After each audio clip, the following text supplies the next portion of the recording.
Welcome back, everyone, to another episode of Talking Smack, where we talk superheroes, movies, animation, comics, and much, much more. I'm your host, Josh Scar, and joined as always by my co-host, Alex. Alex, how you doing?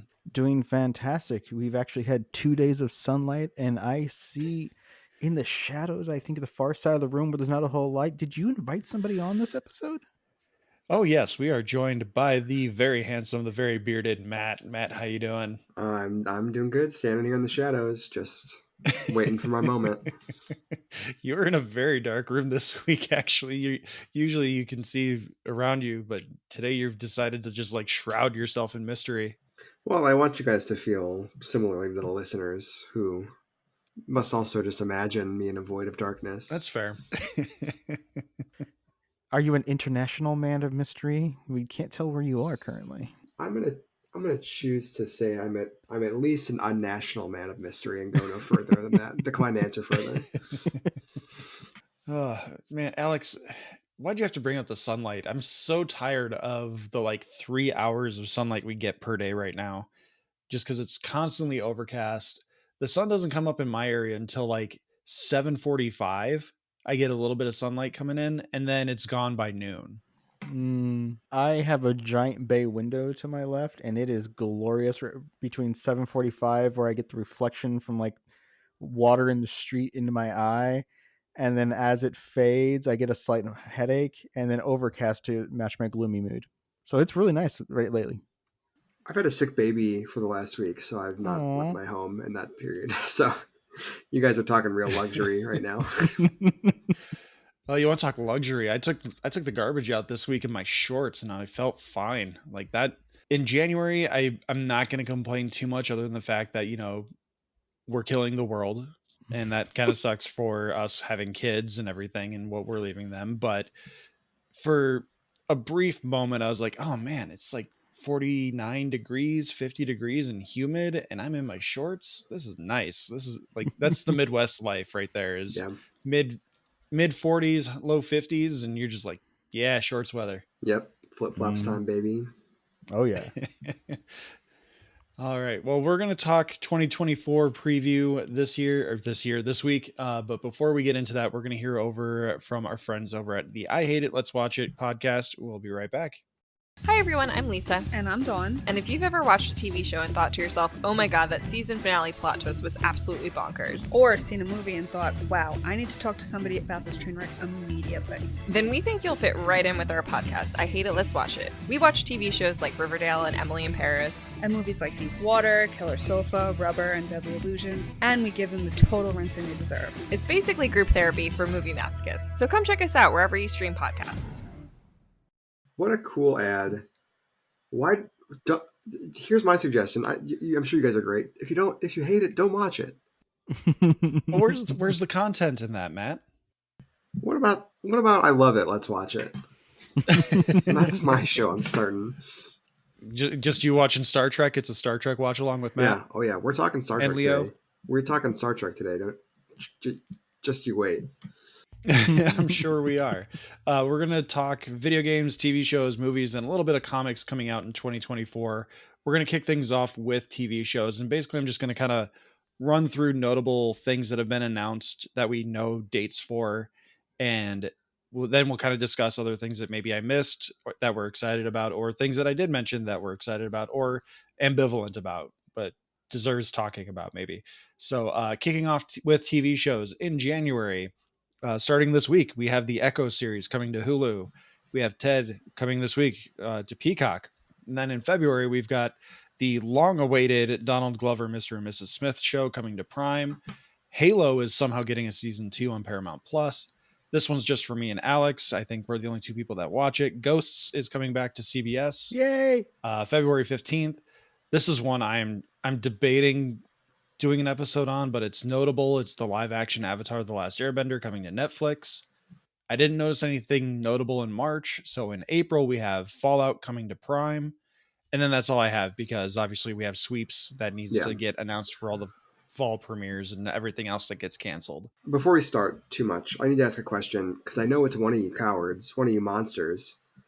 Who is the person who is posting about how excited they are for the TED TV show on Facebook? Yeah, that's me. I Oh am man. excited. Oh my god. I knew I it was liked you. I it. knew it. I liked Ted. I thought the first one was good.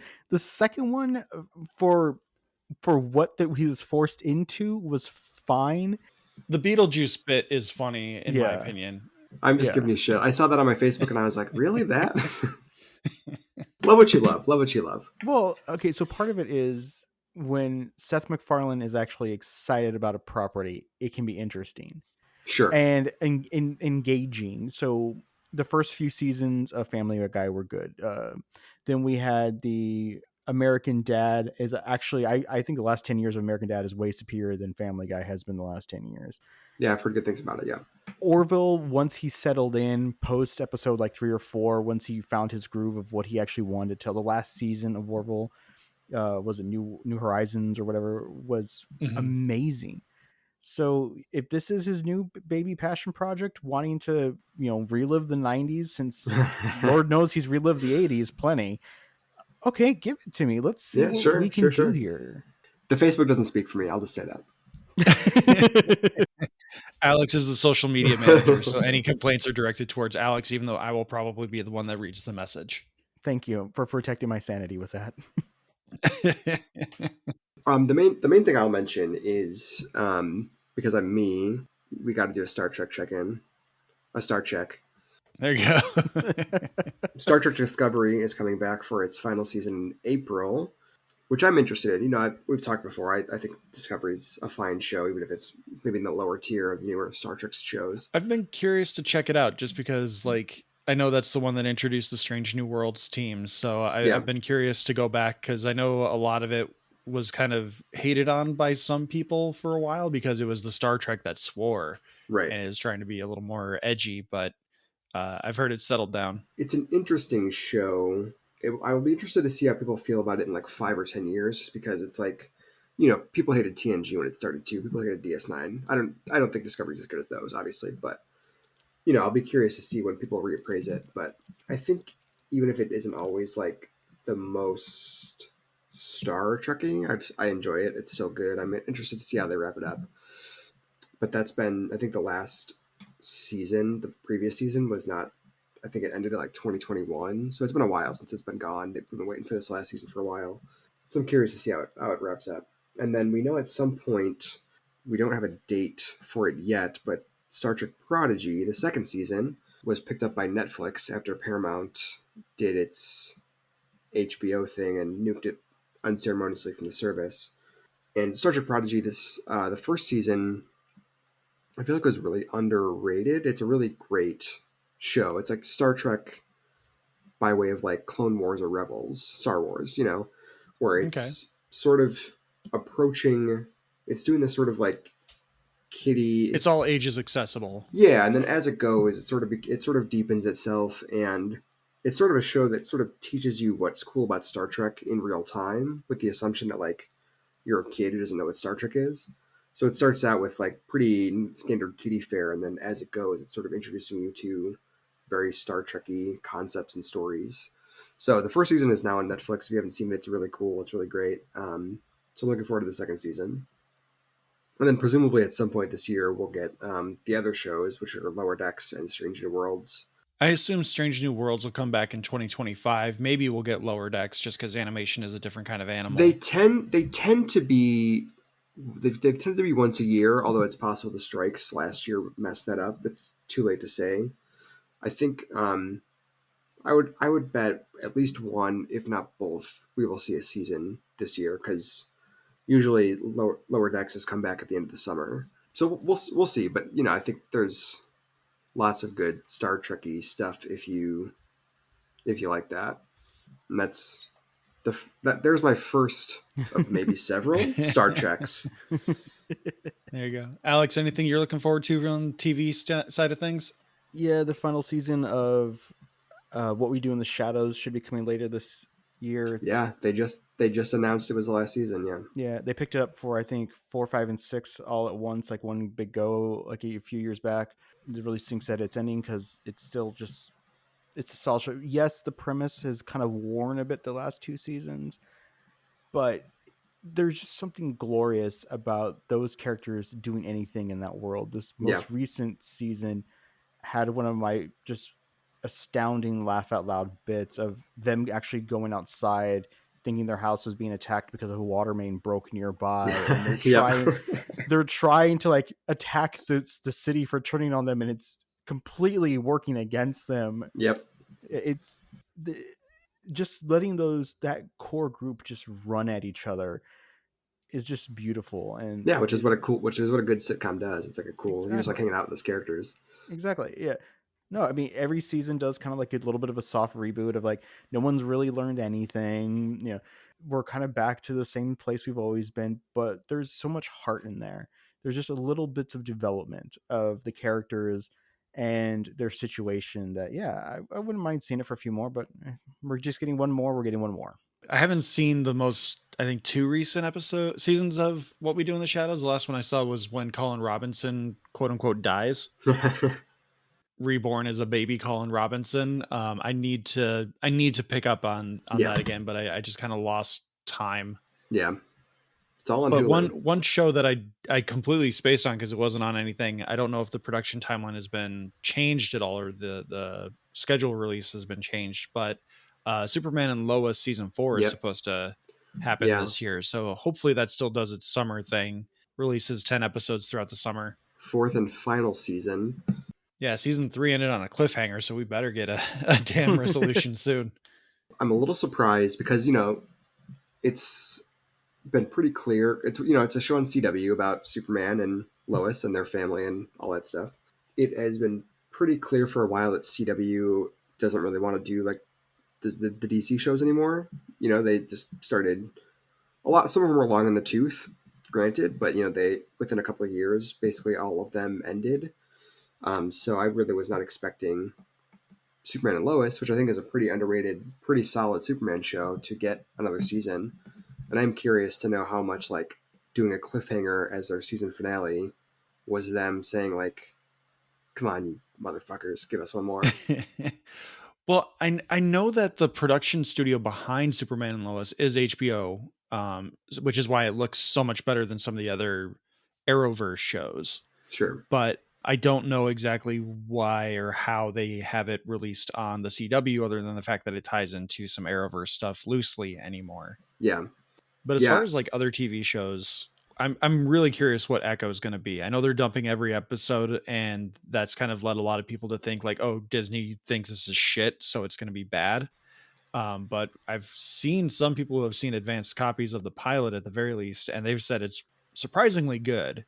Like it's a little light on action, but it's kind of I've heard people say it's similar to Andor in the sense of like it raises questions and it does a really good job of what it's trying to do, and it's not necessarily just like superhero action. Yeah, I'm intrigued by it because it's maybe not the thing that I would reach for if I was like, oh, what kind of MCU show do I want to see? It will be interesting to see how it hits, just because I know people are like nervous about its quality because they're just kind of dropping it all at once, which nowadays in streaming seems like they don't have it's a no faith move Gesture. Yeah, and they are advertising it. It's interesting because that I will say that I'm been a proponent of like the weekly TV model on this show, obviously. So like I'm someone who prefer to come out week to week. So it's an interesting move. It's also interesting that they are advertising this, or they have advertised this as like a fairly standalone thing, which I will be interested to see how that works out for them, just because like one of the interesting things about where the MCU is at right now, and I know you guys recently did an episode talking all about this stuff, but is how much the perception that everything is connected and you need to see everything was once of arguably the biggest strength of the MCU, right? And now I think it's kind of turned where the perception that you have to watch 4 TV shows and 3 movies to understand this one movie or something has turned against it. And I think that's less true in practice than people think it is. But even so, the perception is there, right? So I'll be interested to see if this is like the first of several shows where they're like, trust us, you'll be fine if you don't watch Hawkeye or Daredevil from Netflix or whatever else, Yeah, they have a new term for it. It's called Marvel Spotlight. Yeah. That's it. Yeah. Well, it's also because it's going to be their more quote unquote mature content. Like Yeah. that's something that they're trying to test the waters with this. Yeah, they're also releasing it same day on Disney Plus and Hulu to try to get Yep. that like cross promotion. I believe Agatha Coven of Chaos is supposed to also be a spotlight. I don't know if there's been an MCU thing that I care less about than Agatha Coven of Chaos or whatever it is. It's such an interesting show because it's like the time for that was 2021, right? Because it's taken so long to develop. Because don't think they expected her to be such a popular character from WandaVision. It's because of the damn theme song. Like the theme song is the only thing that really made that character stand out, in my opinion. But even so, the time to strike that iron was way earlier than 4 years later, right? It's just funny that they're still going through with it. Well, they're supposed to film Vision Quest this year. No Oh. one's mentioned Vision other than a passing line of her calling him Viz in a Multiverse of Madness. You know, does anyone care about Vision Quest? My pale white boy is out there somewhere. He's got his memories back. He's going to get a new paint job. Yeah. Speaking of Echo, though, I think Daredevil Born Again is supposed to come out this year. We'll see if that still happens because That's been completely retooled. I'm pretty sure that got delayed because they went back to like a page one rewrite. Current release date is February 2025. I mean, February 2025 makes sense. That's like the 23-year anniversary of when Daredevil originally released, starring Ben Affleck. Yeah, the noted 23. It's February 2003, something like that. I think. Let's get him back in the suit. You know what? Secret Wars, bring back Ben Affleck as Daredevil. Why not? Well, they're going to. I mean, that's why you do Secret Wars, right? Is so you can do the No Way Home thing for everybody. I think you mean the Flashpoint thing. Thank you very much. Okay, well, whatever. You can do that for every single person who was ever in a Marvel movie. So we're going to get cameos from Ben Affleck, Jessica Alba, Michael Chiklis, Young down the Fudd. line. Down the line, I mean, yeah. Hell, that Chris Evans guy, I don't think he's been in an MCU thing yet. You know, Yeah. if they had balls, they would actually release the like 1992 Fantastic Four movie that got filmed. They should, yeah. Well, I think they said all that stuff is canon within the multiverse now. Oh my god! So, like, yeah, all that's there. That's the multiverse. Roger baby. Corman's Fantastic Four. Bring it. There- Let's see it. so there are two other TV shows I really want to talk about quickly, if we may, just because Halo is a show that I am so shocked got a season 2, because It's I think if it baffling. was any other kind of sci-fi show, I think it would have been pretty well received. But because it's Halo, there's a lot of nitpicking that comes with it. Mainly, Chief is without his helmet for a good chunk of the show, which I'm 50-50 on, because like you try to separate the show from the thing it's adapting, and you got to figure out a way to make it interesting, because Master Chief is essentially the Mandalorian. So like Din Djarin, so like he should keep his helmet on more often than not, but in Keep this the show goddamn they're helmet like, on. keep the armor off, that's too expensive. It's an interesting show. I watched the first half of the first season, and it wasn't like a show that I despise. I don't give a shit about it for like lore reasons or whatever. I thought it was an interesting way to like approach an adaptation, but I was still like halfway through. I think there was just 1 week I missed it because I think it was a weekly release, and I was like, "Oh, whoops! It's been 6 months since the series ended, and I just cannot give a shit enough to go back and finish it." Exactly. I mean, that's the thing about it is that we have very simple rules as fans. Mando, keep your fucking helmet on, and Master Chief, have Cortana be blue AI and sexy with your helmet on. That's all we need, and we got like half of that. I think it's good that he fucked. Yeah. I think it's good that he fucked. Good for him. You know what? I truly believe that She-Hulk opened the door for anyone fucking. Because once you got a confirmation end of episode 1 that Captain America fucks, Master Chief fucks, Mando apparently fucks. We learned that in the first episode. It's her first season. People don't appreciate She-Hulk, and She-Hulk really did a lot for us. It's true. But I'm just shocked that they got a season 2 out of it. I don't know if it was like a contractual obligation where they're like, you get 2 seasons and then we'll see what happens. But the way season 1 ended, I am curious. Ricky and I did watch all the way to the end. I am anticipating this show in the sense of just like where are they going with it based Yeah. on what they did in season 1. The other thing I want to talk about real quickly for TV shows is Avatar: The Last Airbender, the live action adaptation coming to Netflix on February 22nd. Okay. I don't want it. I didn't order this. Take it back. I think the casting is really good. I'm forgetting his name. It's Paul something. Giamatti. No. Bettany? Avatar: The Last Airbender. Netflix. Thomas Anderson. The screenshots they've released so far, they look good. They do. Sorry, Paul Sun Hyung Lee.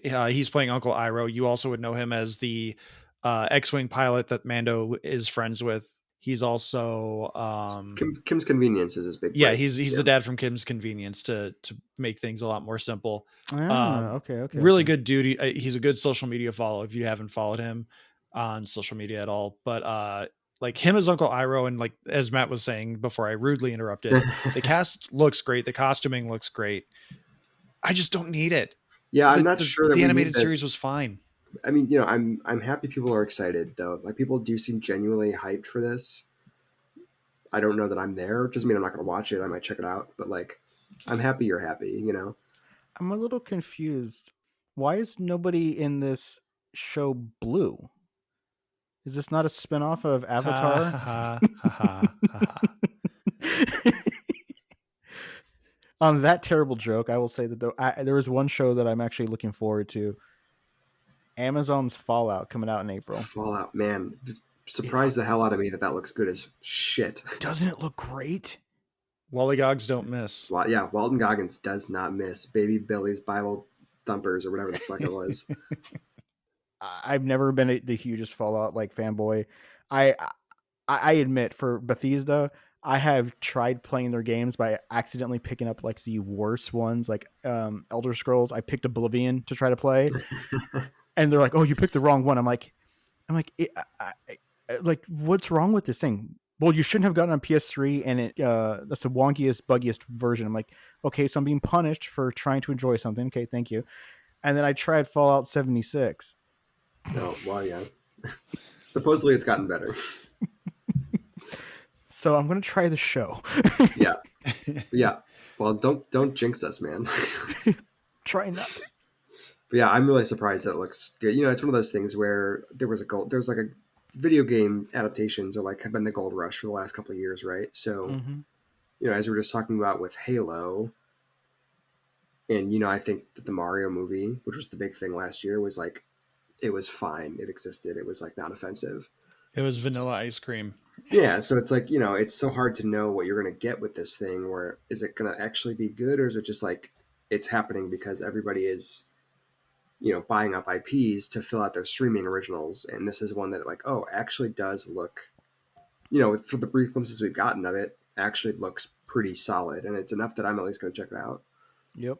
I think studios have found a good sweet spot with video game adaptations because it's a long form storytelling device, because you're devoting 20 plus hours into a thing to tell a story for people to interact with. And I think especially week to week television like The Last of Us did is the best way to go. And Prime is known for week to week releases, although they do bulk release in some cases. But like I recently just finished the Twisted Metal series on Peacock, and that's surprisingly fun. Like it's not great, but Sure. it's surprisingly fun.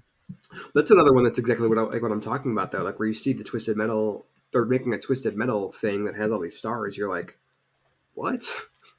And then people actually kind of like it. Yeah. Yeah, and it part of it is they at least for season 1, they just took a very loose premise and introduced us to the world, and then season 2 is going into like this is what the games are like. Yeah. Because I think it's the second to last episode. I was like, oh damn, they're going to do a Twisted Metal. Yeah. Because the finale kicks off with the big battle that is like a Twisted Metal style fight in like an abandoned parking lot. Does anybody say it's time for this metal to get twisted or anything like that? Is there like a Nev Campbell title? literally says, I will burn you, or I will destroy you into a pile of twisted metal if you Good don't for do this thing. Good for her. Good for her. And by the way, Sweet Tooth is the best character of that series. Sweet Tooth, if he spoilers for Twisted Metal, if he didn't kill that dog, I honestly cannot believe I'm hearing this. Like you guys go on and send a rant about how good Twisted Metal is. If Sweet Tooth didn't kill that dog, he might have been my favorite character of 2023. Yeah, Will Arnett continues to just use that Batman voice for everything, Yep. and it works. You mean just his voice? Just his voice? The dialogue and the characterization work so well. He's like a wannabe showman. He's a kid actor who was sent to a childhood or a juvenile detention center for mentally ill people, Mhm. and like they just play it up so well. It's surprisingly done in such a way that it's fun. I think there's like one misstep, which is I think it's the thing to show like, oh yeah, just because he's connecting with a lot of these characters on a weirdly emotional level, but it's still intense, doesn't mean he's not a bad guy. Right. The body work is the characterization is done by the wrestler Samoa Joe, who does Yeah. a fantastic job, and you have Will Arnett doing the voice, and it blends so perfectly. They do a pretty good job with the ADR because he's behind a mask, so it's a little muffled. Yeah. And they do a really good job with that. But let's move into other things because we've spent 30 minutes on TV. This is going to be a 2-hour episode if we keep going like this. We're going to talk video games next, which there aren't a lot of video games mentioned with solid release dates. So I'm just going to highlight a few. 2023 is like a huge year for releases too. Oh, so yeah. I would expect Yeah, this one to so- be light. There's a Teenage Mutant Ninja Turtles Mutant Mayhem game coming out, which like we'll see if that's actually any good. The Ninja Turtles have had a big couple of years with Shredder's Revenge plus the collection and Mutant Mayhem being pretty fun. And then Star Wars Outlaws, which is coming out sometime later this year, is one that I'm interested in. I still have not played Jedi Survivor, It's good. but Mhm. from everything I've seen, Star Wars Outlaws is supposed to be like you get to play as Han Solo without being Han Solo and tied to that canon. It's an Ubisoft game, so I think it's going to be very similar if you're familiar with like the newer Assassin's Creed games in gameplay style. As long as it's not open world and it's more story driven, I'm fine. I think it may. I don't know how much of that wish you're going to get, but I'll keep an eye out on it. But Yeah. other games coming out this year in January, we've got Prince of Persia: The Lost Crown, the long-awaited Suicide Squad: Kill the Justice League, Mario vs. Donkey Kong, Star Wars: Dark Forces Remastered, Final Fantasy VII Rebirth, and then in March we've got Princess Peach Showtime, as well as South Park Snow Day, and then this one I just put in for Alex. In June we have Destiny 2: The Final Shape. Everything else does not have a solid date yeah, that I'm whatever that aware means. of. What'd you say? I said whatever that means, whatever the final shape means. It's a polygon. It is going to be an interesting year for games, though, I think, because Nintendo will be really interesting to watch this year because there are rumors. I think a lot of people are expecting for them to at least announce like what their Switch successor is going to be, if not release it. I think a lot of people are sort of the mind that, you know, Tears of the Kingdom was like their last like huge big first party release for the Switch. Although, you know, Princess Peach looks pretty good. I think it looks like a cute little game. At some point this year, they have announced a Paper Mario Thousand Year Door remake, remaster, whatever it is. That's right. Yeah. They haven't announced a date for it yet, but I'm looking forward to that. Hope Springs Eternal for Zelda Wind Waker and Twilight Princess remasters to get ported. Finally, get those off the Wii U. So I think as far as games go, I think it's probably going to be a lighter year release-wise. Like, it's insane how many good games came out last year. But yeah, I think Nintendo will be interesting to watch just to see. You know, I think we're going to find out what the next few years of them are going to look like pretty soon. One other game that I just saw that for January that came up that I know, Matt, I should say games that I know you'll be hyped for. Apollo Justice, the Ace Attorney trilogy is coming out on January 25th. Oh yeah, baby. I fucking love those games. I've played all three of them already. But I'm buying it again. 3 Ace Attorney games that were on the 3DS, 2 of which never got physical releases here in the West. I'm hype. Those games are not as good as like the original Ace Attorney trilogy, but they're good games, and I'm hoping if I keep buying the reissues, they will eventually make a new one.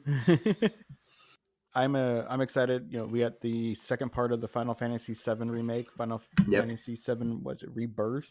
Rebirth. Yep. It's going to be interesting to see how far they get, because in theory, the first one only got you maybe like a tenth of the way into the story, but they say that they're only doing 2 more, so it's going to be interesting. What they try to do. I am excited. Thank you, Josh, for Destiny: The Final Shape, because was delayed from February to June because they wanted to massage it and give it some extra oomph, because it's supposed to be the final release for Destiny 2. Bungie is collapsing as a company slowly also, right? Well, that's actually very true. Yeah. And I will say, as somebody who has sunk 1,700 hours into Destiny 2 over the last few years, I love the story. I played for that. The gunplay is fantastic. The outfits look great, but the model is just so overly monetized, and it's so convoluted. The only reason I was playing is because my friends are like, well, this is like our favorite game and we'll like guide you through everything. And I joined right after the first content vault. And then when I experienced the second content vault, I was like, I paid for all this. Why is this going away? Yep. And then over the past year and a half, monetizing every little piece of it. And how do you there's no good new light introduction. There's no great way for me to catch up any with story, unless you bought Destiny 1 and still have it on like your Xbox. You can't play the original story, and you can't play much of the story of Destiny 2 because so much of it's locked away. So you're kind of starting at Beyond Light, which is halfway through the story. And the seasonal model is a grind, but I keep playing. I have friends who play, but it's impossible to introduce somebody new to it. That's the main problem. Destiny 2 is such an interesting game because I played Destiny when it first came out and I enjoyed it. I didn't like do all the raids and stuff, things like that. And I just kind of missed Destiny 2 when it came out, but I was following the pre-release stuff. So I had an idea of like, oh, here's what the story setup is. So I was like baffled when I finally dipped into it because like friends were like, hey, let's play together. And like that was just gone. You know, I was like, oh, so I'm expecting to see like this big opening set piece that I've heard about. And it's just, nope, that's gone. That is because we locked away half the game. Yeah, which is like, you know, they have their reasons for it. I know they've justified it, but it is like baffling to me. Like that game is fun to play, but I find it completely inscrutable as someone who is somewhat experienced, but mostly a novice at playing the game. Well, one of the worst parts about it is that you get so much story through the seasonal content, and then that gets vaulted immediately, and you can't go back and buy previous seasons. They don't have like an in-game way of like click, you know, like, oh, you finished the Witch Queen, you're about to start Lightfall. Watch this 30 minutes of cutscenes of what happened in the last year. They don't do that. Yeah, that is incredibly frustrating. They have like brief story summaries buried, like a 1-paragraph story summary per like season or whatever, buried in a menu that I found, and I was like, oh, I know that Nathan Fillion's character, like, spoilers, died very famously. It doesn't sound very interesting from this 3 sentences you wrote about him. No, and the part of what's also frustrating about that is that those story arcs are unlocked by doing this. Those little snippets are unlocked by doing the seasonal content, and then you like finish part of the storyline, and then that little chapter of the book gets unlocked for you, and then you can go read it. And that's great. And so I don't know if like that's because I haven't been a New Light in forever. I don't know if that's unlocked automatically when you start it up. All I know is I'm going to play it, and I'm hoping that I can put it down and walk away, because the last like 4 years of playing this have absorbed my life. Look, I gotta say, I don't mean this as a slam at all, but like I'm someone who I play Final Fantasy 14. Oh yeah. And I will occasionally check my in-game clock, and it's at like 500 hours. And every time I'm like, what have I done with my life? So then I hear 1,700 hours, and I'm like, Jesus fucking Christ, man. Okay, to be fair, a lot of that is just left on the pause screen. I started playing it at the beginning of the pandemic because I was like, sure. And so there was about a year and a half where literally I had nothing to do but sit in my house and play Destiny. Yeah, I get it. Yeah, like I said, not a slam. It sounded like a slam. It was not one. I was just like, no. I actually casually looked it up the other was it like a few months ago, and I was like, oh my god. Yeah, I just did a quick look up. It's basically 71 days. Great. Yeah, don't think about that too much. No, the good news is that my friends who got me into this, their playtime is way higher. Yeah. Oh, I bet. So to move past Destiny, there is a different game that I'm excited about that should, in theory, come out later this year. The Last of Us 2 remastered. God, no. Vampire the Masquerade Bloodlines 2. Yeah, that looks interesting. That was delayed for a couple of years. Yeah. That's been delayed for 20 years. Literally, Vampire the Masquerade Bloodlines 1, came out in 2004. It had a rush cycle. It came out, I think, the same week as Half-Life 1. And it got buried. It was an unfinished state, but the storyline and play is so good that fans have literally kept the game alive. So much so that GOG, if you buy it through GOG, it's called the unofficial patch because fans have worked in to fix all the bugs and also the dialogues and glitches and actually restore levels. Yeah. That the creators had to cut out because they were being pressed to release it. That GOG it comes installed with that. Steam, you have to add it. GOG is like, if you want to be playable, you have to have the unofficial patch. Bloodlines 2, as you said, has been delayed. I think originally announced in 2016. It's gone through this hellish development cycle, but the Chinese room has taken it over. They're releasing clan playstyle trailers and stuff like that. I'm hoping it's good. I started playing Vampire the Masquerade a few years back, the actual role-playing game with some friends, and then I started Bloodlines, get a taste for it. And if you're not an edgelord like Josh, it's actually such a great game. If you can't understand the edgelordness of things, it's because you don't understand art. No, wow. It's because I don't own a snowblower. So true. So true. No, that makes you an elitist. I will say, I could talk about games all day. There's, tons of stuff, but the one that I'm also keeping an eye out for is, Hope Springs Eternal for Hollow Knight Silksong. The game that may or may not actually exist. Theoretically, they are working on it as they have been for the last several years. I'm hoping this year is the year, but we'll see. I thought 2023 was going to be the year, but here we are. So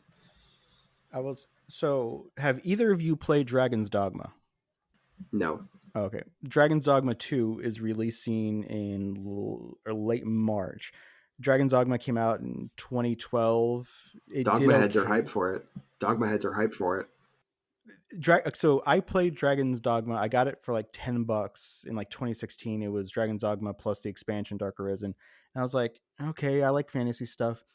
I sank so much time into that game. Not 1,700 hours, but I'm maybe 100 because the combat was chunky and fun, but also the pawn system of you have your main character, you have you have their abilities, but the other 3 NPCs that come with you are called pawns, and you can like trade them out at any time by going to these portals. So like if you're having struggle with like some kind of creature like who has fire abilities and like stomp and some other stuff and movement, you can be like, okay, my current group isn't working, I can go get others. But also what's really cool about it is that when you go to that portal system, it has other people's pawns, like other players. Yeah. You can borrow their people that they have customized of how they have their fighting style, and then I believe they got experience for you borrowing their characters.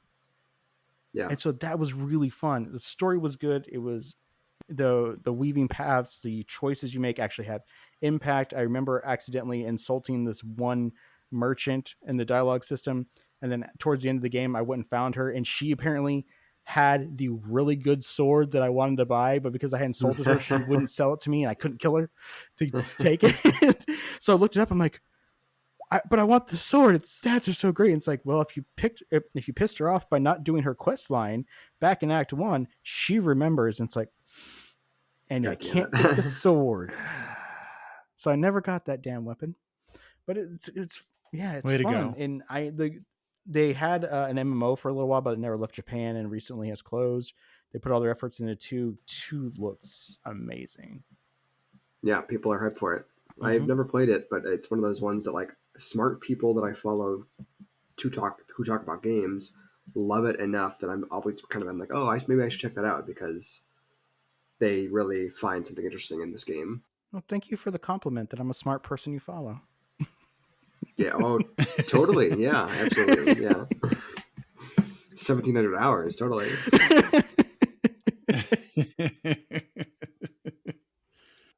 I can't say there's much for me that I'm very excited for, just because my time for gaming is so limited.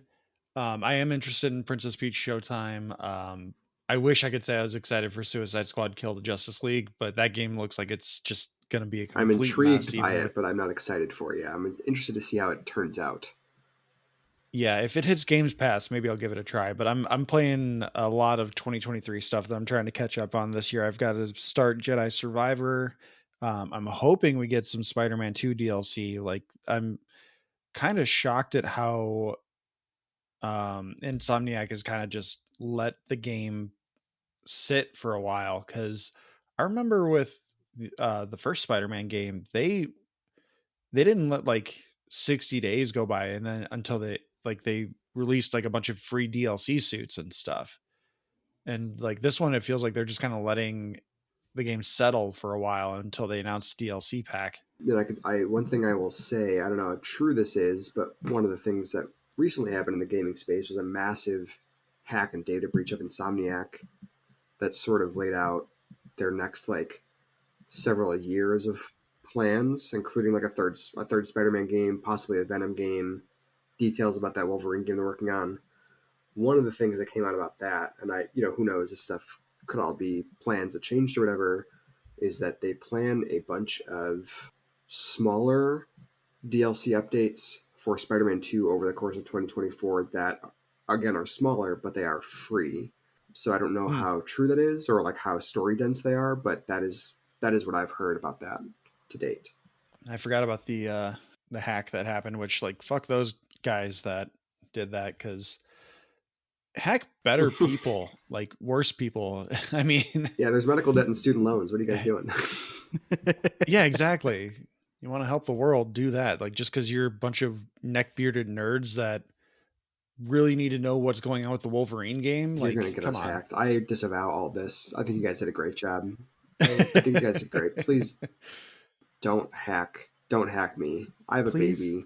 Please listen to the edgelord King Josh and hack different people. Yeah.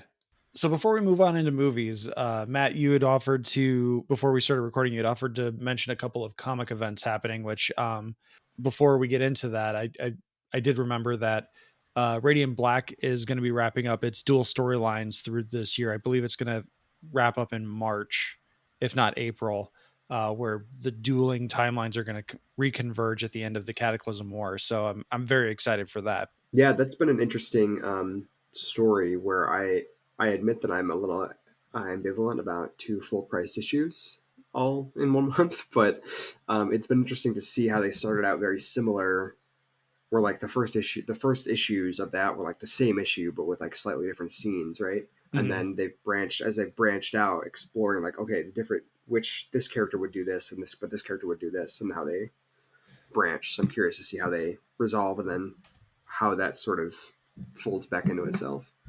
Yeah, and Kyle Higgins said in our Massive Month episode that like this was the original concept for Radiant Black. This is what he was building towards. This is what the book is. So like he has issues planned beyond and stories planned beyond all this. So cool. I'm curious where he's gonna go with the book beyond his original concept, and plus obviously getting to find out what the conclusion is to this very intriguing story, because sure, there's obviously like collateral damage that has happened between different storylines and different people have been affected. And Kyle Higgins teased that certain Radiants may not make it. So we'll see what happens. Yeah. But what are Marvel and DC up to this year? Well, we're sort of in that period where certain things they haven't announced a ton, at least that I've seen. So like, they usually do a big both do like a big summer event. I don't know what those are at this point. I don't know if they've announced it or not. But there's a couple things I can talk about, and a couple things I can just name check as things that I'm keeping an eye on. One of the things that we talked about briefly before recording is that I believe, as of this recording, it is next week. Marvel is resurrecting the Ultimate Universe, in like a real way. If you don't know what the Ultimate Universe is, it was an imprint they did in the year 2000. That was the idea was, the Marvel has been going on for about 35 years. We want to give people a fresh start that does not require a bunch of knowledge. We're like doing reboots of these classic stories that are starting in the year 2000. So like Ultimate Spider-Man was, what if Spider-Man was bitten today and we're doing those early stories today? That officially went away in 2015 with Secret Wars, where all the universes got destroyed and then rebuilt, and then they used that as an excuse to cancel their entire Ultimate line. They are bringing a line of comics called Ultimate Comics back. It is notably not a return to the original Ultimate Universe. It is a different alternate universe that is called Ultimate Comics. The idea is there was a miniseries last year. The whole thing is spearheaded by Jonathan Hickman, who is a guy that I like. He wrote Secret Wars that I just name checked. He is sort of the main architect behind what the X-Men has been up to for the last few years. Very big ideas, lots of like complicated ideas and stuff. He wrote a miniseries last year called Ultimate Invasion that was basically the setup for this whole thing. The idea is, in the original Ultimate Universe, their version of Reed Richards eventually became a villain, and as part of the Secret Wars stuff, he was shunted into the main universe, and then he was like, I'm going back to my universe. Smell you later, chumps. But he went back and he sort of like, it was either the Ultimate Universe or it's a different universe. Either way, he tailored it to his liking. So it's like a vastly different alternate Marvel timeline, which is, anyway, that's all, whatever. They're launching it with Ultimate Spider-Man is coming back. I'm intrigued by it because it's being written by Jonathan Hickman. Hickman's a guy I like. He is someone that people have wanted to see on Spider-Man for a long time. And this is a departure insofar as is a story about a Spider-Man, or Peter Parker becomes Spider-Man when he's an adult and has like a wife and kids. So it's not, oh, he's Spider-Man, he's got a family. It's he has a family and then he becomes Spider-Man, is my understanding.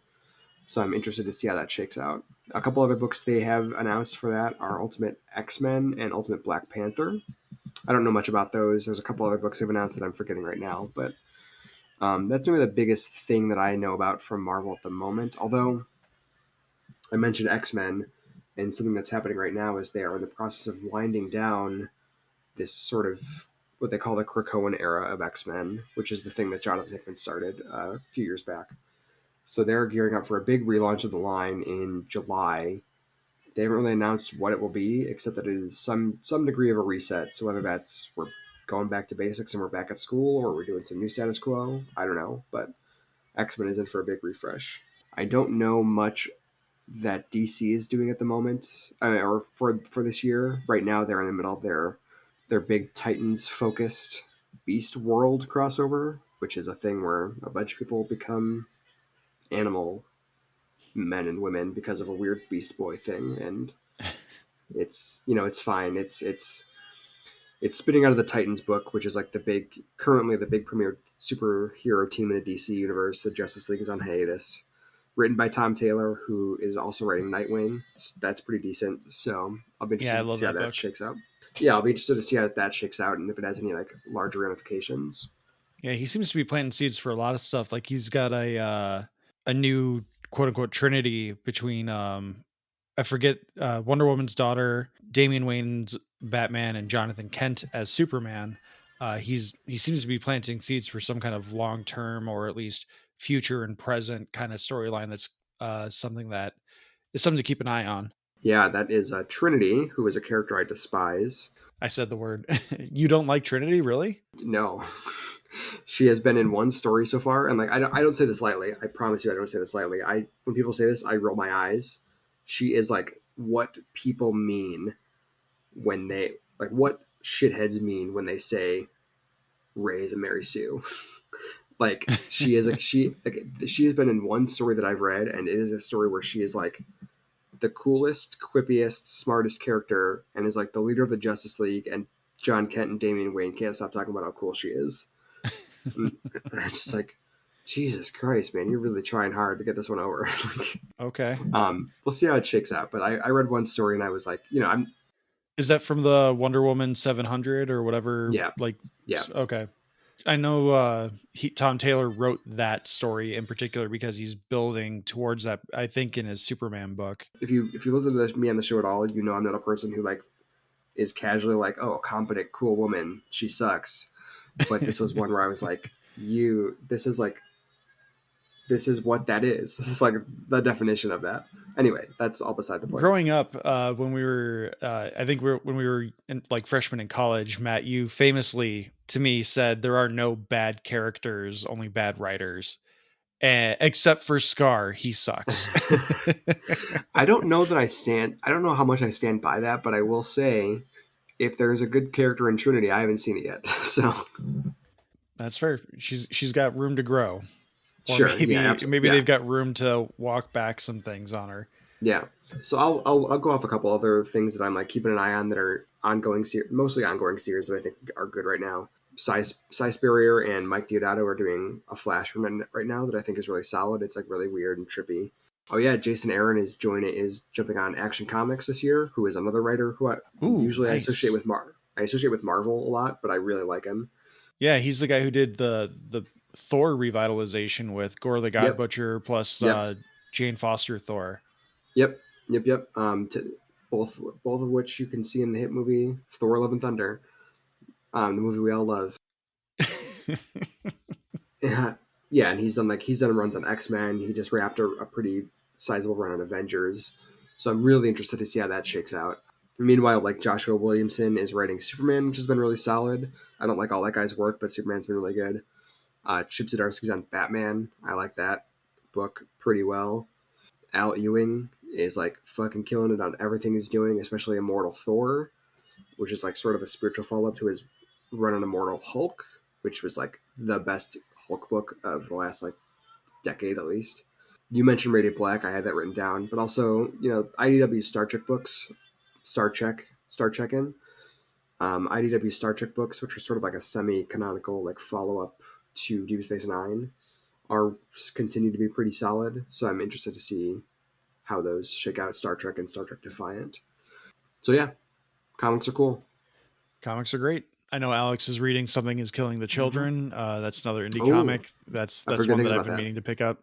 Matt and I will be back maybe hopefully with John as well to do a few more of those comic event check-ins or just like standalone 12 issue runs. Like I know Infidel is one that I really want to have us read. Sure. That's one that I've met the artist behind that. I think his name is Aaron Campbell, if I'm remembering correctly. And that comic received like instant critical praise. And I think after like 2 issues, it got a movie deal that has since fallen through. That's one I really want to cover just because I have the trade. I just have not picked it up because I'm like, I have no motivation to read a scary thing. So. But like I've having talked to the artist and just like the story behind the art and everything, it's something I want to read, but I just can't like get myself there because I'm like, it's supposed to be scary. But we'll definitely continue to be talking comic books throughout the year.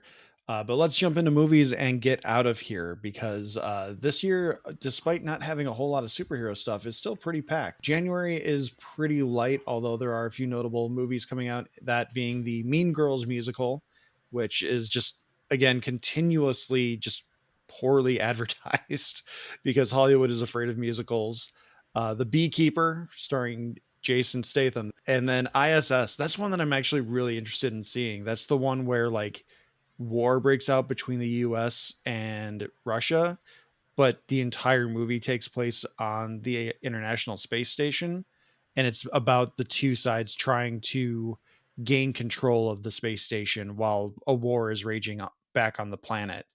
I saw a trailer for that one when we went and saw Godzilla -1, and I was like, that actually looks interesting. Like interesting espionage trust thriller kind of thing. So I am actually genuinely interested in that. In February, we have Argyle, we have Madam Web, which we will be covering because I'm a glutton for punishment for certain things. You are. Another another one that I just genuinely looks kind of good is the Bob Marley One Love story. I'm very curious to see how that one comes out because it could go very generic or it could actually be good. Yeah. sorry, I just want to. You mentioned Madam Web. That movie is so funny to me because I think it's one thing where people look at it and they go, "Oh my god, they're scraping the bottom of the barrel," which is not incorrect. But I think back to like the mid 2000s where it was like if there was a comic book property, thanks to like Spider-Man and X-Men and stuff, it feels like like a throwback to the mid 2000s when it was like, oh, we so this is the best we could get, so we're gonna make a shitty movie based on it, like Jonah Hex or like R.I.P.D. and stuff like that. But like nature is healing, you know. I still maintain that Elektra, in terms of quality product, is like the worst superhero movie I have ever seen. I think you're probably right. And you know what's gonna be great about Madam Web, because this is Sony, right? They did it with Morbius. There's gonna be like a post credit scene where like Adam Scott meets Marissa Tomei, and they're gonna be like, it's part of the MCU, and it's gonna be wonderful. Everyone's gonna ignore it. It's gonna be great. Chef's kiss. It's gonna be a great I'm movie. really curious because isn't the bad guy also Kane? Yeah, I think so. Yeah.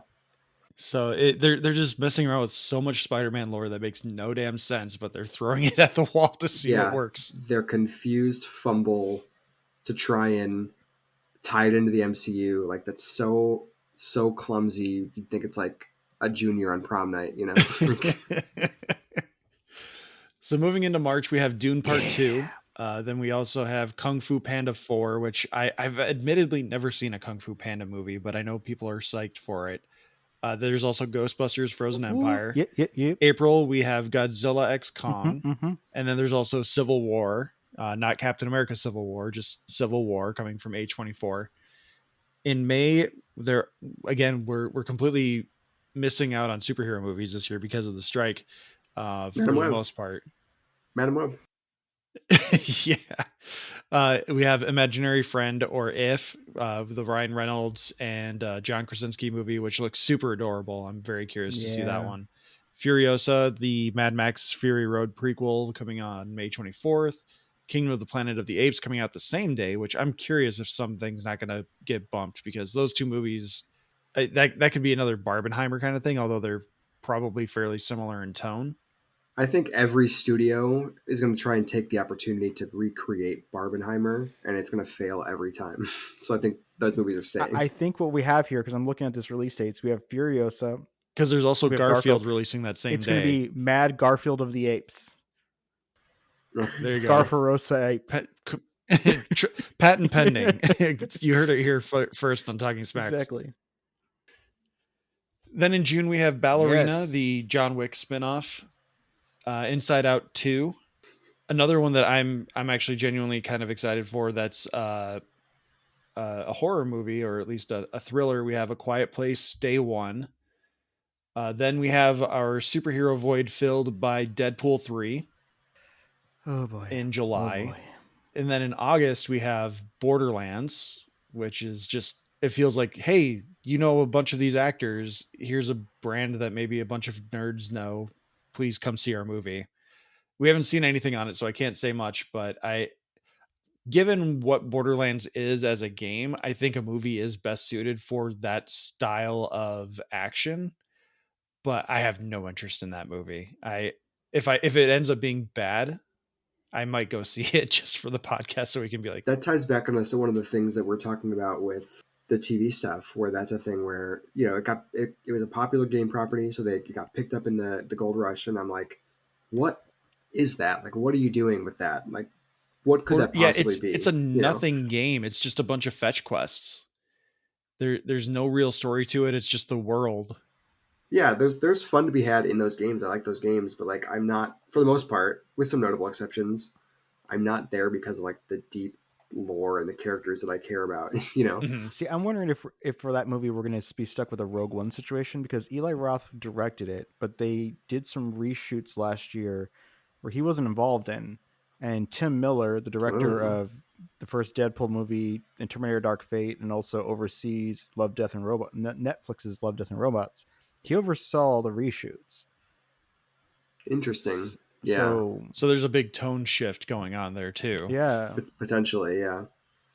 Finishing out August, we have Alien Romulus, which I am very curious about. It's an in-between quel from Alien to Aliens, and it's supposed to be a standalone movie that was originally going to come out exclusively on Hulu, but because of the praise that Prey got and because of the hype that it created, the Disney was like, okay, let's see what a studio or a theatrical release will do for this revitalization of this horror franchise. Finally tying the Alien franchise into Star Trek. Yep. And then to close out August, we have Kraven the Hunter, which Matt, you are definitely going to see and come on the podcast for. Oh God. It's finally happening. It's Kraven time. Yeah. I'm craving it. Ba-ba. September doesn't have a whole lot of notable releases. Just the animated Transformers 1 movie starring Chris Hemsworth as Optimus Prime. This is one I don't know that I'm going to go see. I'm curious just because it is going to be a musical. Joker Folie à Deux. Wait. You're skipping over Beetlejuice 2. How dare you? That movie doesn't exist. Fuck you. No. Whoa. Okay, Oh, what God. about Saw Things got really Saw harsh. 11? That again, I don't care. You'll have your time to bring up bad movies in a second here. Smile. In November we've got Venom 3 still slated to be coming out, and then Oh. December Hell yeah, baby. we have Sonic 3 plus there's supposedly going to be a Mufasa prequel live action movie. I don't believe that. That's bullshit. That's made up. Yeah. And allegedly there's going to be a Lord of the Rings anime, The War of the Rohirrim. You're making stuff up. I'm looking at the IMDb page right now. Well, stop lying. Quit lying. Director Why don't Kenji Kamiyama. Nothing else is really known about this movie at all. Hey man, what if you stop lying? But those are the notable movies of 2024. Anything standing out to you guys, or anything you particularly want to talk about? All right, so I'm going to go back to front. So end of the year, we're ending with Nosferatu. This is Robert Eggers, who has done The Witch, The Lighthouse, The Northman. He's basically doing his retelling of the Nosferatu movie, the German expressionist one from 1922, with Bill Skarsgård, otherwise known as Pennywise. And of course, he has to have his baby Willem Dafoe in there. That could be a good, unusual, creepy horror movie that Josh won't watch. Oh yeah, I didn't hear anything about this movie until I saw like screens of it that featured Willem Dafoe just looking like the most unhinged person on the planet, and I was like, I have to see this movie. I need to see So this. just a photo of Willem Dafoe. Yeah, well, yeah.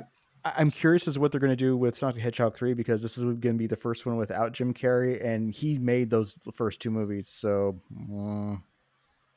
We'll see. Oh, is Willem Dafoe Nosferatu, or is this fan art?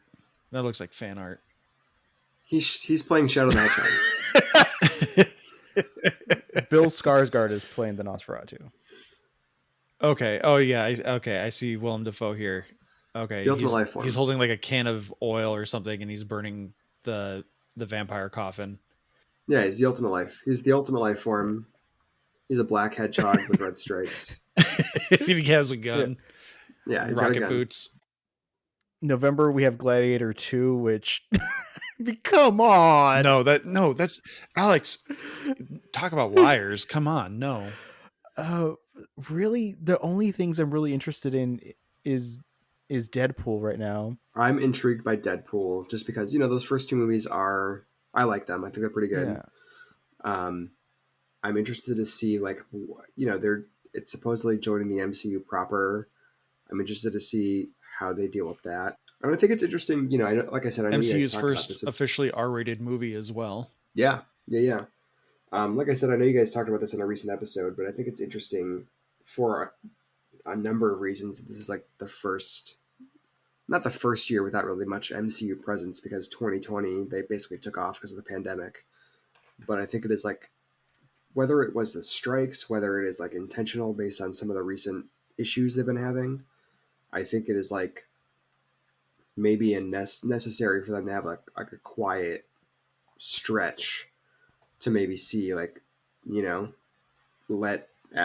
absence makes the heart grow fonder and stuff. Exactly. I think part of the thing with like superhero fatigue, to whatever degree it is like a real thing, I think is like you 2 to 3 movies a year plus like 4 TV shows, right? Like it feels ever present. So I'm curious to know like how this movie will do, because I want it to be good, and also if them doing just one movie in a year is like maybe a way for them to sort of reset a little bit. Yeah, it's going to have been 6 years since Deadpool 2 came out, and everything Ryan Reynolds has said about the character in his life, about how he thought 2 was just a little too big. He wanted to scale back. He wanted to focus more on the story. We'll see, because when we had previously talked about it, if this is a sanitized CGI fest movie, I'm going to be super annoyed. The first Deadpool was Sure. a passion project that they were that the studio didn't want to like even give them money for. At the last minute, they slashed the budget, forcing that really fun third act, which was supposed to be like guns blazing, you know, with all these weaponry. Instead, he was stuck with his pistols and his sword because of budget cuts. The second one was good in moments, but also just felt too bloated. So what is he actually going to do? He's had 6 years. They've had numerous writers go over this thing. He brought back his own crew. He's producing it himself. He seems to be calling the shots, even calling out fans like, hey, listen, I want to film this thing outside. I want to film this thing on real sets. I don't want to be in a green screen. Stop leaking my stuff, man. Yeah. Give us something good. And we'll see if they can do a course correction, because, I mean, yes, there was the writer's strike and then the actor's strike, but that strike should have given them breathing room to, once the writer's strike was over, to massage out the script a little bit more. And, you know, Hugh Jackman put on another 20 pounds muscle. Let that man rest, you know. No. Let Disney, I'm begging you, you don't need to do that to your male talent. You don't have to do it. Hey, he's single and ready Well, to mingle. he's in the full body yellow and blue suit too, so like he doesn't need to be that buff. Yeah, but there's going to be one shot where he takes his shirt off and he's going to look like he is like completely dehydrated muscle beef. Oh yeah, and like I said, he's single. He's ready to mingle. He's got to get jacked. That's true. All right, yeah. So, not a lot of things I'm interested in, other than, I mean, we have a new Star Wars movie in April on the 19th of Rebel Moon Part 2, The Scargiver. How did I forget to put that on the list? And let's not forget we have the director's cut coming In out February. of Part 1 at some point. Oh, is it I confirmed believe it's February? February, yeah. Don't forget the black and white version Mm-hmm. and the version that is extra recut with even more slow motion. And it's also put into a box that would fit into a 1990s tube TV. The really, outside of that, it's really, I'm looking forward to Dune 2, and I'm really, really, really hoping that Ghostbusters Frozen Empire proves that the Ghostbusters is an actual franchise and not just something that sustains itself by remaking the first movie every 20 years. It will only be a success if they bring back the cast from the 2016 movie. As ghosts. Oh no, they're going to come in and save the day like they did like the original Ghostbusters did at the end of Afterlife. Yeah. I don't know how I feel about the new Ghostbusters movie. I didn't see the last one. Was it Afterlife? It's surprisingly good. The final act is just Ghostbusters all over again, but I watched it on a flight last year or 2 years ago, and I thought it was fine. It was better than I anticipated it would be. Well, I love Ghostbusters, the original movie, right? One of my favorite movies. And I liked Ghostbusters 2016 fine. It was fun, it was funny, it was whatever. The thing that really turned me off, and I say this as somebody who loves Ghostbusters, where like, because it is a franchise that a lot of people our age fell in love with mostly because of the cartoon and things like that, there's like this reverence for the lore that I do not understand. personally, and that was like all over those trailers where it was like scenes like voiceovers from the first movie, like in reverent tones with like this booming music behind it. And I was like, what movie do you think you are like mythologizing here? Like the movie with where Dan Aykroyd gets a ghost blowjob? Like, come on. Like, what are we doing here? In a dream. In a dream. No. That was from a cut sequence in which they were supposed to be in a museum, and that was part of a set. And what is that it was the ghost of that woman was haunting it. So what he was doing was he put on the husband's attire and laid in the bed to draw her out. He did not expect to be serviced by her. Now, mind you, that is all lore that is canon.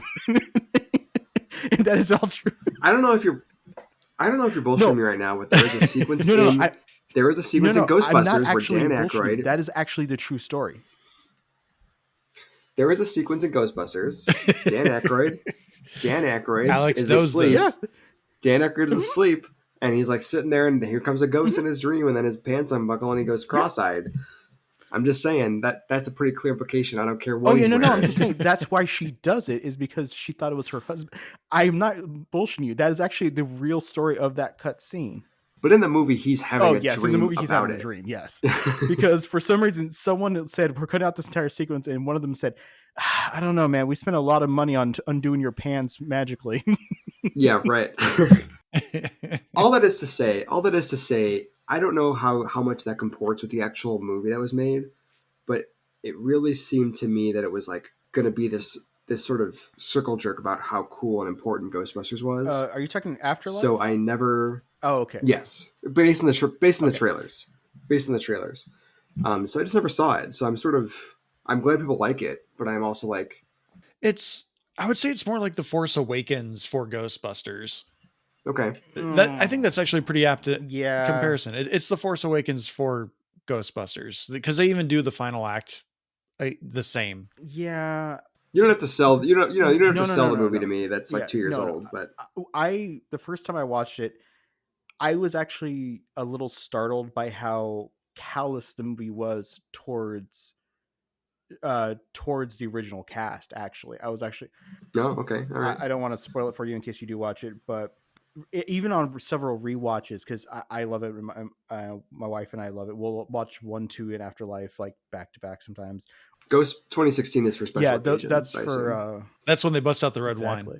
But there's a callousness that is actually given towards the original cast that is actually funny. The reverent one is actually Paul Rudd, who's like, do you not know about Ghostbusters? Which is actually works for him with his the genuineness that he always portrays in his characters. Sure, yeah. It is very much a retread of the first one, especially when you get to Act 3. But I believe there's enough emotional heart at the end when the original crew, they spoiled the original crew shows up at the end.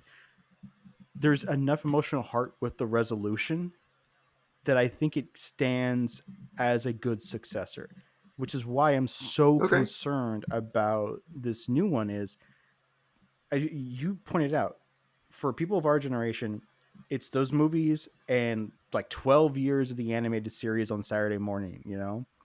We loved it. Yeah. That was a thing. The 2016 one, I got some laughs, but I think it just hit the tone wrong in a lot of places, especially when it was that time period for about 5 years where basically they're like, we'll just take a premise, put the comedians in the room, and we'll just let them shoot and cobble something together. You could tell that.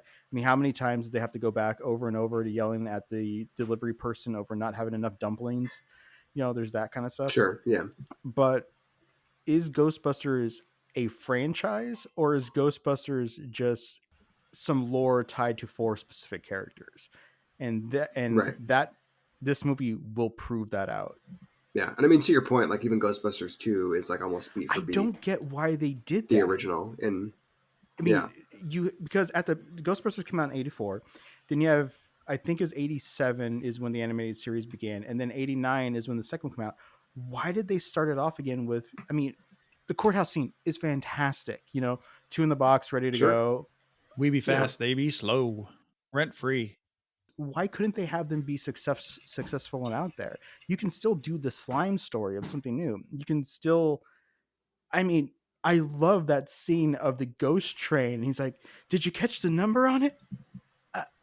I missed it." The way Ernie Hudson sells that line, you know? Ernie Hudson's so He underappreciated. is. Yeah.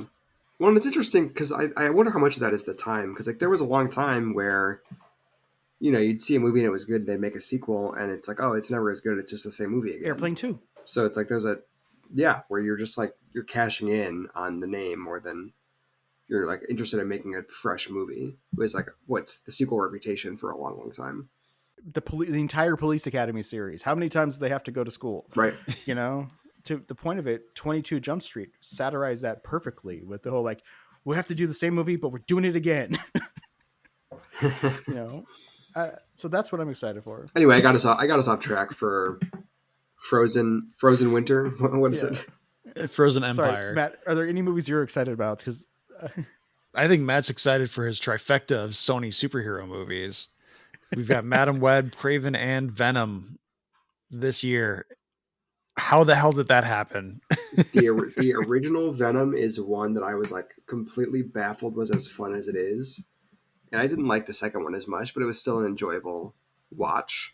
I like the banter between Venom and Eddie in the second one. I think that one was really good. And like the lover spat that they had was, I thought, clever, really, but everything else was just shit. Really doubling down and like, oh, these are boyfriends and they hate each other was cute. So I'm intrigued by 3. I don't know if I'm excited for it necessarily. I'll give it a shot. It's interesting because like maybe because of the writer's strike, maybe because people are maybe feeling a little burnt out on it. There's not a lot of franchise stuff that I'm like interested in, and some of that it seems like there's not as much this year anyway. And some of that is also, I have an almost 1-year-old. I haven't seen the Guardians 3 or Marvels yet, for better or worse. So like I'm behind on that shit anyway. Sorry, I thought you were in that statement with I have a almost 1 month old that I haven't seen. I thought you were going to say in months. You're like, what's going on? Yeah. Don't worry about it. I'm going through some stuff. That's why you're international man of mystery. Yeah. I don't want anyone to know where I am. Yeah. So I don't know. I was scrolling through some of the stuff coming out this year before we recorded, and I'm sure some of those things are movies I'm going to watch and think are great, but none of it immediately like jumped right out to me as, oh, I got to see this. And like in terms of the franchise stuff that we usually cover on this show, I was like, it's kind of a slow year for that. So, and as I mentioned, I'm sort of ambivalent about the newer Ghostbusters movies. Although with your guys' recommendation, maybe I'll check out the last one. So like that's one I'm not. So, Madam Web does weirdly look kind of interesting in that sort of like B movie kind of way. Venom 3, Deadpool. I don't know. Maybe I'll finally watch Sonic 2 so I can catch Sonic 3. See my man Willem. Yeah, for me this year, I think the highlights. You've got Dune Part 2, which it's 3 years in the making. That came out in late 2021. Came out in last year. Didn't it come out in 2020 or was it 2021? 2021. I thought it was 2021. It could have been 2020. Because it was one of the movies that, I guess they did that into 2021, but it was one of the movies that released simultaneously on HBO. Yeah, it was a day and date that Yeah. HBO was just like, they were so concerned that it wasn't going to make money at the box office that so they're like, maybe people will buy a subscription. I'm very interested in Godzilla X Kong. I want to see how just balls to the wall crazy that movie can go, because it feels like they're already just leaning into the Fast and the Furious nonsense. If this is just 90 minutes of Godzilla and Kong teaming up, and at the end of it, Kong gets an infinity gauntlet or some kind of just like Iron Man arm, I am here for it. Good for them. That Good for them. franchise has gone off the rails so quick. The last one had confirmation of Hollow Earth, Godzilla getting pissed off, burning a hole from the crust In the middle of Beijing, through to the center of the Earth where the Hollow Earth is, to have just so happens to be exactly where they are. exactly. As So well. Kong can climb out of it Within seconds to beat up Mecha Godzilla. Yeah. All the while, 11 is letting us know about this because That's why we love the movies, baby. Going to the cinema. I am here for it. I'm here for nonsensical action, just bullshit. I'm hoping because Pink Godzilla, pink flame Godzilla. Please. I'm really hoping that that the end of Monarch season 1 somehow ties into a secret Kurt Russell either cameo or leading role in this next film. Oh, I hope so. Because then he can be in Fast and the Furious and Godzilla. Yes. And I'm sorry, the Monsterverse. and then we can get Big Trouble in Little China 2. But the other two movies that I'm probably most hyped for, which are a little off brand for me, but I enjoy certain thrillers, and A Quiet Place and the Alien franchise both kind of hit that sweet spot for me where they're not quite horror, but they're really good like thriller action Mhm. movies. So A Quiet Place and Alien Romulus are ones that I'm like, okay, yeah, let's go. Yeah. Yeah, I always forget because I've seen both those Quiet Place movies, and then they're good, and I always kind of forget about them. So that's one I'll be keeping an eye on. I think too. I don't know that I need a prequel, I guess, but Yeah, they it's kind of good. I'll covered check that it in out. this in A Quiet Place Part 2. And Yeah. then we got to shout out the John Wick spin-off Oh Ballerina. yeah. Potential. We'll see what actually happens. It's got Ana de Armas, so you hope that it's good. Mm-hmm. Yeah, I mean, I love. I'm a big John Wick head. That thing where he like pins a guy down and shoots another guy and then shoots the guy he's pinned. Love it. Call it doing John Wick.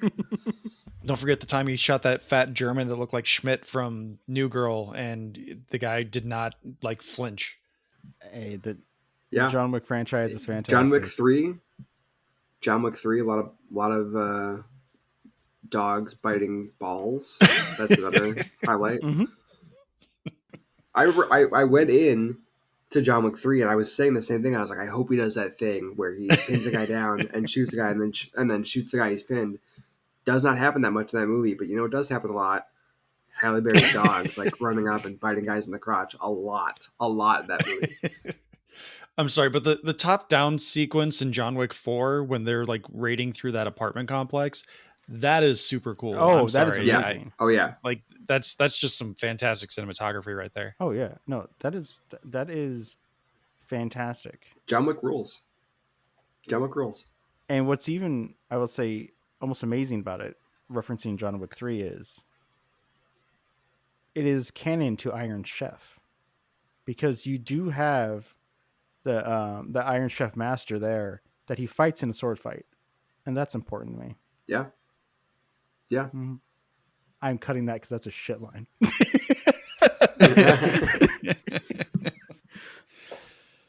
All right. What a great observation, thank you. Alex. This is why you follow me, because I'm smart. 1,700 hours. 1,700 hours. Well, we've been talking for about 90 minutes. My throat's starting to go. Let's start wrapping up. Matt, with you being back for this episode, how about you plug the Discord? Sure. Yeah. We have a Discord. What is so fucking funny? just the passiveness of We like, just got off the of rails. like you like, yeah, fuck it, why not? Anyway, come join us in the Discord. If you like what we do here, rambling sometimes somewhat coherently about pop culture, Star Trek, whatever, we do that all the time in the Discord, except it's in text form. If you like me rambling, it's all over there. So come hang out with us. You can follow us on all the social medias at Talking Spec Pod on Blue Skies, Instagram, Threads, Hive Social, Post News, Facebook, YouTube, TikTok, and Lonnie's website. You can email us your thoughts, questions, concerns, whatever else at tsmackpod@gmail.com. Thank you to Leo Allen for musical themes and Beppo for our original avatars. Our Ricky avatar was made by Retrorail Studios. Please like, subscribe, rate, review on your podcatcher of choice. Those reviews go a long way in helping grow the podcast. So that goes without saying that any feedback is appreciated because engagement is king. But Matt, Alex, thank you so much for taking the time to be here and talk about what's coming in 2024. Oh yeah. And most importantly, everyone else, thank you so much for listening and take care. And watch Star Trek.